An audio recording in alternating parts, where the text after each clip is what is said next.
The cave had been called useless for as long as anyone in the small mountain town could remember. A dark opening carved into the hillside that people passed with a mix of discomfort and indifference, never stopping, never questioning, always assuming it held nothing but rock, silence, and wasted space. But what they did not understand was that sometimes the most ignored places are not empty. They are simply waiting for the right person, or the right moment, to reveal what has been buried too deep, for ordinary eyes to see.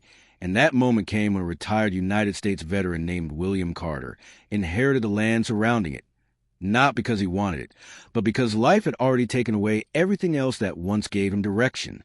William was a man shaped by service and silence, someone who had lived through years of deployment, loss, and survival in places where the world did not feel like the world anymore. And when he returned home, he did not return to peace, but to emptiness, where conversations felt distant, relationships faded without explanation, and purpose slowly dissolved until all that remained was isolation. And so when he was left with a forgotten piece of land on the edge of nowhere, with an inherited cave that no one wanted, he accepted it not as opportunity, but as a final chapter of a life that had already been written in fragments of memory and regret. Backhand index pointing right if you believe in kindness, second chances, and stories that show the hidden strength in broken lives. Take a moment to like, comment, share, and subscribe, because your support keeps these emotional journeys alive. The town people did not respect the cave, and they made sure William knew it, calling it useless land, wasted inheritance, and mistake disguised as property, laughing quietly whenever they passed by as he spent time near it, as if any effort placed into that ground was already doomed to fail. But William had learned long ago that people who have never been tested always underestimate what silence can hold, and so he did not respond. He simply worked, not because he believed in the land, but because working was the only way to keep his mind from collapsing into memories he could no longer control. His only companion was a German shepherd named Titan, a strong, alert dog with eyes that never missed anything and a loyalty that did not depend on words. And in many ways, Titan was the only reason William still followed routine, still woke up every morning, still stepped outside even when the world felt distant and heavy, because the dog never treated him like someone broken, only like someone still worth standing beside. And that kind of presence is something even time cannot replace. The cave remained untouched, dark and silent, until one afternoon when something inside Titan changed. It began with stillness.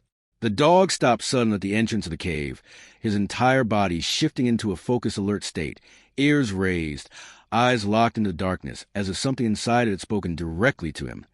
And then without warning he moved forward, step by step, not with hesitation but with certainty, as if pulled by something invisible that only he could sense. And William followed instinctively, his attention sharpening as they entered a space where the air felt different, heavier, colder, as if the cave was holding its breath.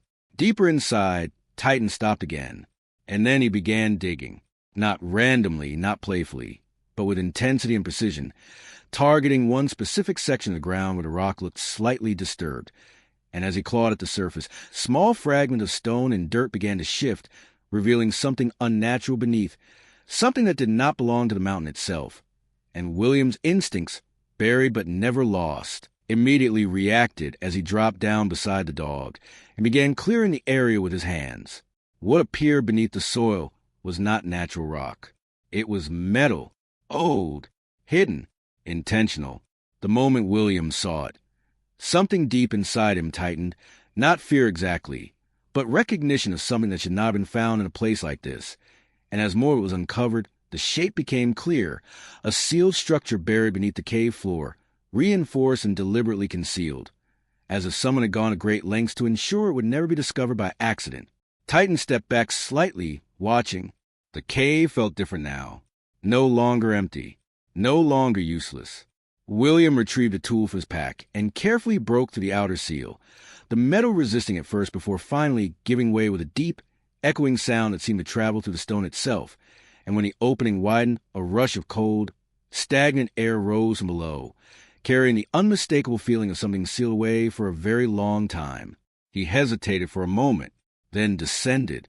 What lay beneath the cave was not a natural formation, but a hidden underground chamber, structured, reinforced, and organized in a way that suggested human design rather than geological accident. Inside were rows of forgotten containers, rusted equipment, seal crates, and markings that immediately triggered fragments of memory William had not visited in years, because they belonged to a time he had tried to leave behind completely. This was not abandoned. It was erased. As he moved deeper, Titan stayed close, every step careful, alert, sensing that this place was not simply old, but significant. At the center of the chamber was a large sealed chest, newer than the rest, reinforced with military-grade locks that did not match the decay surrounding it, suggesting it had been placed there long after the original structure had been abandoned. And that detail changed everything, because it meant someone returned. Someone added something later. William worked carefully, breaking the seal, and when the chest finally opened, what he found inside was not treasure in traditional sense, but classified documents, maps marked with coded coordinates, identification tags belonging to soldiers he once knew, and encrypted data that pointed toward operations that had never been officially acknowledged, missions that had been erased from records as if they had never existed at all. And suddenly the cave was no longer just a cave. It was a vault of forgotten truth. At the bottom of the chest was a sealed device wrapped carefully in protective material, still intact despite time, and William understood immediately that this was not something meant to be lost or forgotten. It was something meant to stay hidden until the right person uncovered it, and that realization brought a weight far heavier than anything physical, because discovery always comes with responsibility. Titan let out a low, steady breath beside him, calm but aware, as if acknowledging that whatever had been buried here was no longer buried at all. As William climbed back to the surface, the world outside felt unchanged, but he was not the same, because once you uncover something that was meant to stay hidden, you cannot return to the version of yourself that never knew it existed. And now every silence felt heavier, every shadow felt deeper, and every memory felt closer than before. Backhand index pointing right before we continue. Comment below and tell me what you think was really hidden under the cave, because sometimes another perspective reveals what the story does not say directly. Days later, William stood at the cave entrance again with Titan beside him, no longer seeing it as useless land, but as something alive with meaning, something that had waited patiently for the right moment to be seen. And in that moment, he understood a truth that life had been trying to teach him all along, that nothing is truly empty, nothing is truly wasted, and sometimes the things the world ignores are the very things that hold the answers we did not know we were searching for. And as the wind moved the mountains, he realized that his story had not ended in loss, but had quietly shifted into something far more uncertain and far more powerful, a beginning disguised as silence.